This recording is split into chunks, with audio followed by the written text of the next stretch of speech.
Croeso nôl I ardal yr Hafod a'r Hendre, cartre y cyffyle yn ystod y ffair ea, ein cartre ni. Ac mae'n gartre hapus, yn dwi? Yndi. Yndwi. Ni'n cyd fyw yn eitha da, fi'n credu. Ar hyn o bryd, gawn ni weld, mae'n bod yn... Bygythiol. I ni dal yn mwynhau yr adran ec y Merlod Cymreig Teip Cob ag yr Ebolion Blwydd. A mae'na dipyn yma, mae rhai blwyddi yn anodd adeg yma'r flwyddyn dwi'n meddwl, o ran, mae'n anodd paratoi nhw. Mae yr ebolion, mae hormonau, maen nhw'n dechrau newid, a maen nhw'n gallu bod yn llon llaw a jyst yn anodd I paratoi, ond braf cael gweld gymaint yma yn cystadlu. Felly, yn anodd o ran fel maen nhw o ran natur hefyd, fel wyt ti'n gweud yr hormonau, a hefyd fel maen nhw'n edrych rhwng dwy stôl. Ie, gallu bod. Maen nhw rwan just mewn mis fydden nhw'n ebolion 2 flwydd yn cael ei... Ac fi lot o'r rhain wedi cael ei ddangos trwy'r ha. A dwi'n credu bod yn anodd just cadw nhw yn iawn a cadw nhw'n berffaith a'r top form o dechrau'r tymor I ddiwedd y tymor. A fi lot o'r rhain wedi cael ei ddangos yma blwyddyn dwytha yn y ffair fel swclod hefyd. Pa mor anodd yw I te i'r beirniad? I ni'n gweld y beirniad fyny o'n blaenau ni. Pa mor anodd yw I Nicole Muson pan wyt ti'n gweud bod nhw yn y cyfnod o newid mawr I feirniadu? Dwi'n meddwl fydd yn y col, mae'n brofiadol, mae'n gwybod be mae'n licio. Dwi'n meddwl fydd yn feirniadu ar y diwrnod. Mae'n rhai chi. Mae'n y man weithiau feirniadu potensial, ond heddiw'r diwrnod. Dyma diwrnod y sioe, a fydd rhai chi just feirniadu nhw fel y gymau nhw heddiw. Gyda'r ebolion a'r stoc ifanc, mae yn ddrych o beth all ddod.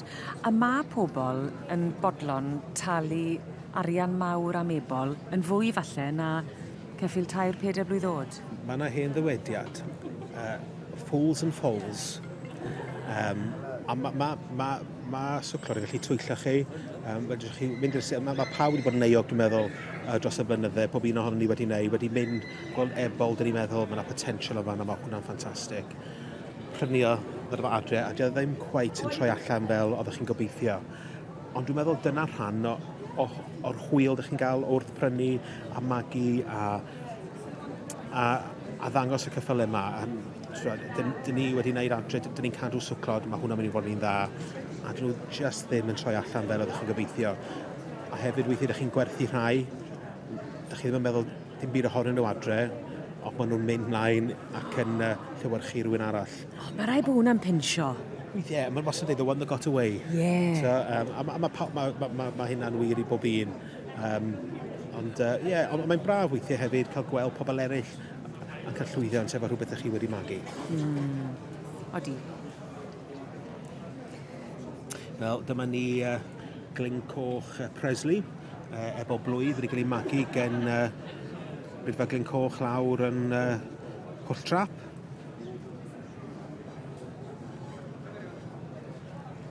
Mae'n gyfle I bawb, nid yn unig i'r beirniad sydd o'n blaenau ni, ond I bawb o gwmpas y cylch hefyd, I weld yr ebolion blwydd yma yn teithio. Ryfa Banc Tywysog Cymru wrth y march Tires Aragon yn gallu yn y Cwm Mawr Olivia yw yr un dyn ni newydd gweld. Pob un erbyn hyn wedi cael cyfle I drotio'n amgylch y cylch yma. Ac dwi'n tybio mi fydd yr un drefn yn dilyn ac o'r blaen. Ie, dyn ni'n clywed y steward yn bloeddio in any order, please. Ond oedden ni'n sôn yn gynharach am y beirniad a ceffyl y blynydde nôl oedd y pen gwyn cawffus oedd Nicole yn galw o. A mae'r un sydd I fewn rwan yn debyg iawn. O ni bod hwnna wedi mynd at I chalon am y reswm na? Sy'n ni'n tybio, ond mae o'n geffyl, mae o'n ebol a siap dda iawn. Wedi cael ei magu gen Andrew Thomas lawr yn Glyn Ebwy. Cai Derwen Mellt Gwyn. Dyna ni yn union. Yn eiddo I Maxine Ingham, allan o'r march Abergyfenni Oscar a'r gaseg Cai Derwen Aur Cymru. Abergyfenni Oscar yn dad i'r bencampwraig yn y sioe frenhinol. Sef Abergyfenni Rosie O'Neill. So, dim ond yn ceffyl ifanc Abergyfenni Oscar, ond wedi twylid stoc dda yn barod. Yn yr ail safle ar hyn o bryd, mae Yearling Colt Maverick. Cael ei ddangos gan Jack Bowerman. Allan o'r march Joyton Maybe Black a'r gaseg Popsters Pillow Talk. Na chi, dyna'r un ni'n sôn amdano fan hyn, yn yr ail safle ar hyn o bryd. Yn drydydd, dan berchnogaeth Mr John Welsh, Glyn Coch McGill. Dyna ni gweld ar patch gwyn ar ei fol. Wrth y march Glyn Coch Vulcan ac allan o Glyn Coch Gwen Llian. Diddorol bod yna batchyn gwyn ar y trydydd a tipyn o batchyn gwyn, pen gwyn bron y bod gyda'r cynta, gan gofio'r stori nes di weid am y ceffyl oedd gyda Nicole. Hen march oedd hi'n llwyddiannus iawn yn ei arddangos sef y Rhosamech Surprise. A dwi'n meddwl y surprise oedd faint o gwyn oedd arno fo.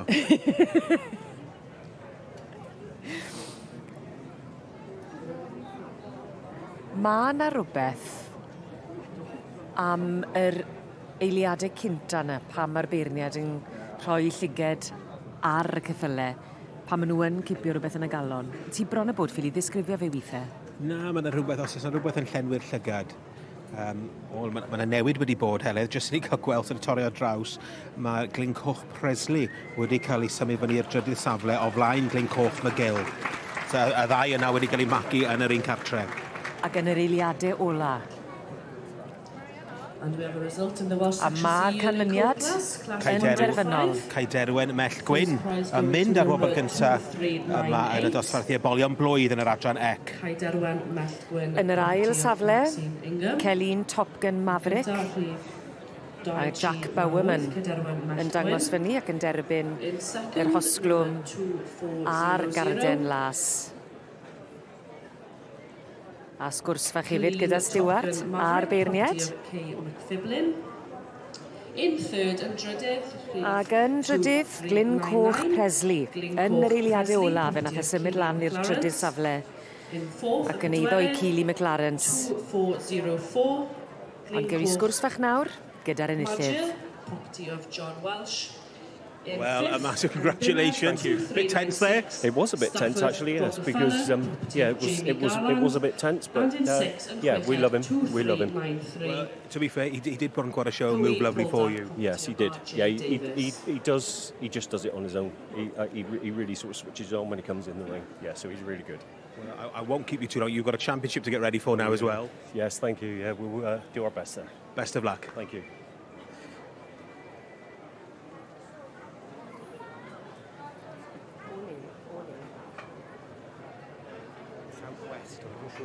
Markingham yw e. Cyfle bendigedig i unrhyw un sy'n dod i'r safle cynta yw cael dangos doniau'r creadur bendigedig yma yn y cylch ceffylau. Cai Derwen Mellt Gwyn yn eiddo i Maxingham a Markingham fyny yn tywys ac yn dod yn fuddigol gyda'r Ebol Blwydd.